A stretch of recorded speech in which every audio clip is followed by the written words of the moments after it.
You know, it's kind of wild to think about, but what if you're the architect of your own emotional world?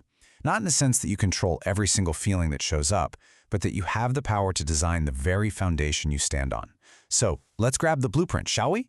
We're going to explore how to build a stronger, more resilient emotional structure, and we'll start with a really common design flaw that, well, a lot of us are living with. All right, so first up, let's look at this common design flaw in our emotional architecture. It's this sort of trap that so many of us fall into, usually without even realizing it. It's a cycle that can take a tough feeling and just make it so much worse. Let me just ask you this. Have you ever felt, say, anxious, and then almost immediately felt kind of ashamed for being anxious?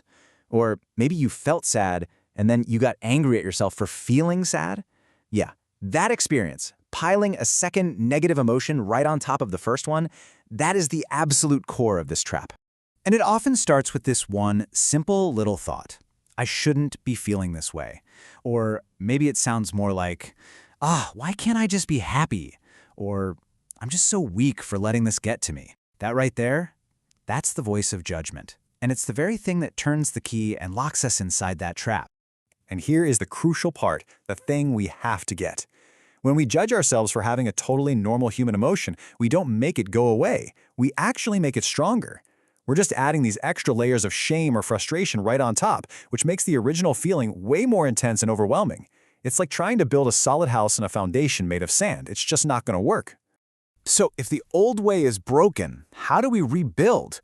Well, we need a new blueprint. We need to build a brand new skill that lets us lay a stronger, more stable foundation for our emotional well-being. Let's think of our emotional skills like the floors of a house, right? The skill we're really going to focus on here, mindful emotion awareness, it isn't the ground floor. It's actually built on top of a solid foundation. That's our basic understanding of emotions. This is the next level of our emotional architecture. So what is this skill exactly? Well, it really comes down to one thing, paying attention to the present moment, to what's happening right now. But, and this is the most important part, doing it without judgment. It's the huge difference between being a harsh critic of your own feelings and just being a curious observer. Okay, so let's break this down even more. This whole skill, mindful emotion awareness, is built with two fundamental pieces. You can think of them as the two main types of bricks you're going to use to build that solid foundation. Just look at the contrast here. It's huge. The judgmental response is pure self-criticism. I'm so weak for feeling anxious. But the non-judgmental response, it's just an observation. Anxiety is present. Can you feel the difference? It's not about liking the anxiety. Nobody likes it. It's about simply acknowledging that it's there, without piling on that extra layer of criticism. The second brick in our foundation is all about time. So often, our emotional distress comes from replaying the past or just worrying about the future, right? The skill we're building is to gently bring our focus back to what is actually happening right now. And when we do that, we don't escalate our emotions, we just allow them to rise and fall naturally, kind of like waves in the ocean. Okay, so this all sounds good in theory, but how do we actually do it? Let's get into the master tool for this job, a super simple technique for putting these ideas into practice in any moment. It's a four-step process called anchoring in the present. First, you start with a cue, something simple, like focusing on your breath or just the feeling of your feet on the floor. That's what grounds you. Then you do a quick three-point check. What am I thinking? What am I feeling in my body? And what am I doing? The third step is this really crucial question. Is my reaction about what's happening right now, or am I reacting to the past or the future? And finally, you align your response with what the present moment actually needs from you. Okay, let's make this real. Imagine you're at lunch with a good friend, but your mind is completely stuck on a work deadline. You feel irritable, you feel distracted. That feeling is your cue. So for step one, you just notice it, and you consciously pull your attention to your breath, even for just a second. That's it. Next up, step two, the three-point check.